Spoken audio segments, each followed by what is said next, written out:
نبی کی سنت کا دفاع کرتے ہوئے ابوبکر رضی اللہ عنہ وارضا کی خدمات اتنی ہے.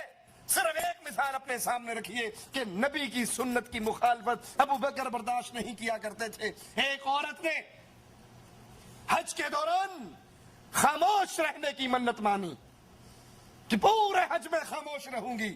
ابوبکر صدیق کو علم ہوا تو اسے کہا بات کر، گفتگو کر، خاموش نہ رہ، کہ یہ عمل جاہلیت کا عمل ہے اور شریعت اسلامیہ میں ناجائز ہے.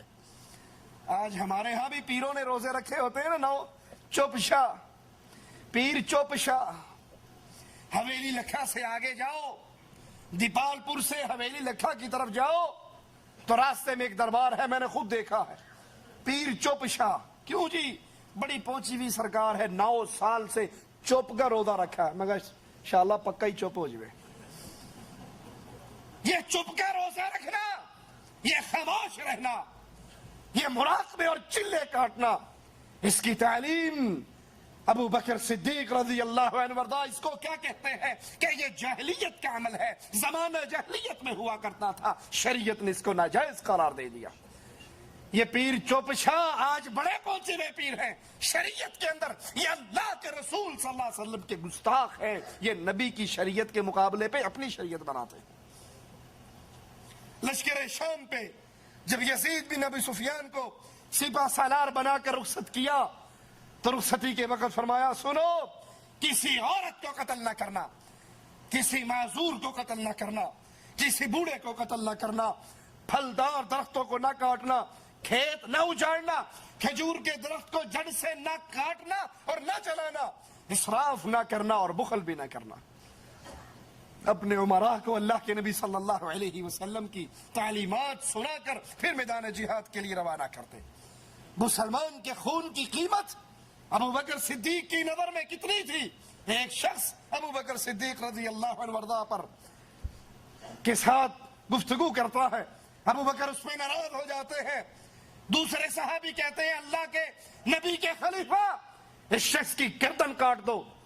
آپ نے کہا سنو، رسول اللہ صلی اللہ علیہ وسلم کے بعد ایسا کرنے کی کسی اور کو اجازت نہیں ہے. یہ مقام صرف محمد الرسول اللہ کا مقام تھا. ان کے ساتھ جو گستاخی کرے اس کی گردن کاٹ دی جائے گی. یہ مقام محمد ہے، اب اس کے بعد کسی اور کے لیے لائق نہیں ہے. مسلمان کی خون کی حرمت.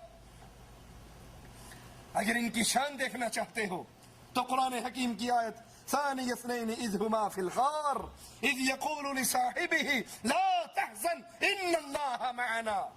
دو جب غار کے اندر اور دو میں سے دوسرا اپنے ساتھی سے کہہ رہا غمگین مت ہو ان اللہ معنا. ابو بکر کو گالیاں دینے والوں، ابو بکر کی تکذیب کرنے والوں، اور نعوذ باللہ ثم نعوذ باللہ معاملہ تکفیر تک پہنچ چکا ہے.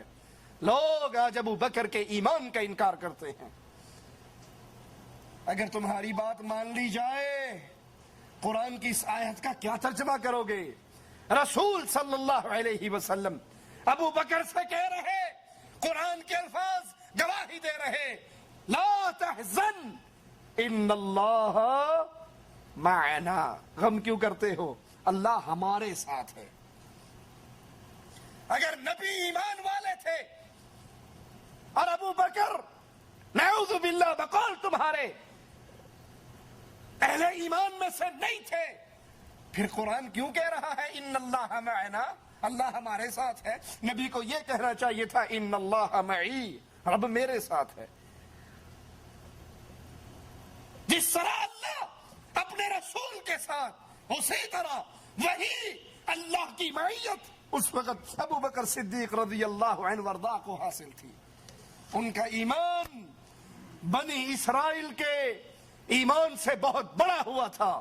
جب موسیٰ علیہ السلام بنی اسرائیل کو لے کر چلے، فرعون کا لشکر پہنچا، بالکل وہی منظر، سامنے سمندر ہے، پیچھے فرعون کا لشکر ہے، اور ادھر بھی غار کے اندر راستہ بند ہے. غار میں ابو بکر اور رسول اللہ ہیں اور غار کے منہ پر کفار موجود ہیں. وہ بھی کہنے لگے بنی اسرائیلی بھی، اے موسیٰ ہمارا دشمن تو آ گیا۔ موسیٰ علیہ السلام کہنے لگے انما یا ربی، میرے ساتھ میرا اللہ ہے۔ یہ نہیں کہا کہ ہمارے ساتھ اللہ ہے، صرف اپنا کہا، انما یا ربی، میرے ساتھ اللہ ہے۔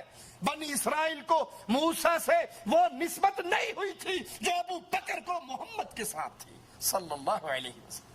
میرے آقا نے یہ نہیں کہا ان اللہ معی، کہا ابوبکر لا تحزن ان اللہ معنا، غم کیوں کرتا ہے؟ اللہ تیرے بھی ساتھ ہے، اللہ میرے بھی ساتھ ہے، اللہ ہم دونوں کے ساتھ ہے۔ بخاری و مسلم میں ہے، رسول اللہ صلی اللہ علیہ وسلم نے پوچھا تم میں سے روزے دار کون؟ ابوبکر نے فرمایا میں۔